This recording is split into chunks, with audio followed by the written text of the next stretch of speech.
இன்றைக்கு தேர்தல் வர இருக்கின்றது 4ஆம் தேதி. கிட்டத்தட்ட தேர்தல் அறிவிப்பு வந்து ஒரு வாரத்திற்கு மேலாகின்றது. நம்முடைய அருமையான பிரதம மந்திரி அவர்கள் தினந்தோறும் தங்க எழுத்துக்களால் பொறிக்கப்பட வேண்டிய விஷயங்களை சொல்லிக் கொண்டிருக்கின்றார். கடைசியாக நேற்று சொல்லி இருக்கின்றார், நான் சாதாரணமாக எல்லா மனிதர்களையும் போல நான் பிறக்கவில்லை, நான் நேரடியாக கடவுள் மூலமாக பிறந்தேன் என்று சொல்கின்றாரா, இல்லை உயிர் பெற்றேன் என்று சொல்கின்றாரோ, இல்லை கடவுள் என்னை படைத்தார் என்று சொல்கின்றாரோ என்று தெரியவில்லை. ஆனால் நான் இயற்கை முறைப்படி பிறக்கவில்லை, நான் கடவுளிடமிருந்து நேராக வந்தவன் என்று சொல்கின்றார். அவரை பொறுத்தவரையில் ஒரு முடிவுக்கு வந்துவிட்டார். இந்திய மக்கள் எல்லாம் மடையர்கள், அவர்கள் கொஞ்சம் அறிவுள்ளவர்களாக இருந்தால் எப்படி 10 ஆண்டு காலம் நம்மை தாங்கிக் கொண்டிருப்பார்கள். ஆகவே நாம் சொல்ல வேண்டிய விஷயங்களை எல்லாம் பொய்யாக சொன்னால் மீண்டும் ஒரு 5 வருடம் உட்கார முடியும், இந்த நாட்டை கொள்ளையடிக்க முடியும்.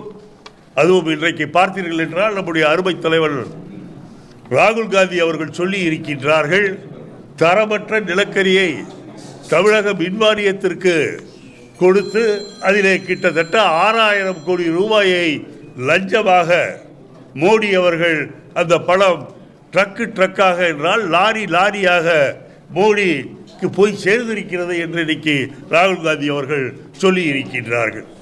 எதற்காக இதை சொல்கின்றேன் என்றால், லாரியாக பணம் காங்கிரசுக்கு போய்விட்டது, ராகுல் காந்திக்கு போய்விட்டது என்று சொல்கின்றவர் இன்றைக்கு 6000 கோடி என்ற அந்த லஞ்ச கணக்கிலே இன்றைக்கு மாட்டி இருக்கின்றார்.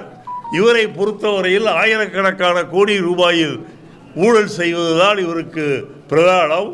ஏற்கனவே 5G என்பது உங்களுக்கு தெரியும், அதிலே கொள்ளையடித்த பணம் 5 லட்சம் கோடிக்கு மேல் என்று சொல்கின்றார்கள்.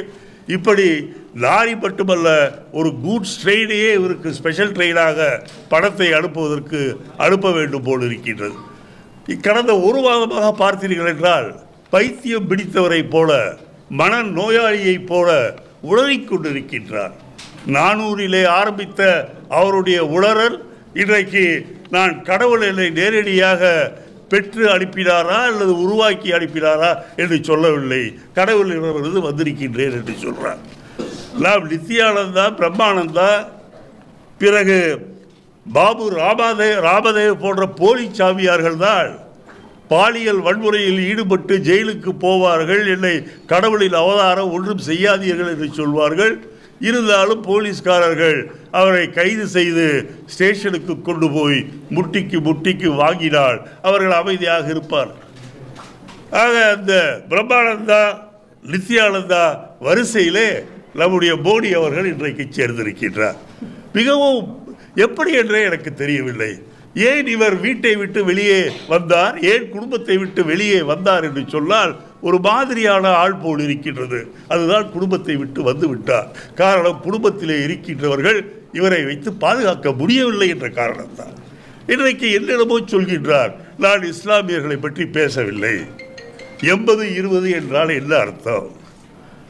நீங்கள் தாலியை எல்லாம் பத்திரமாக வைத்துக் கொள்ளுங்கள், ஏனென்றால் அந்த தாலியை எல்லாம் பிடுங்கி அவர்கள் முஸ்லிம்களுக்கு கொடுத்து விடுவார்கள் என்று சொன்னார்.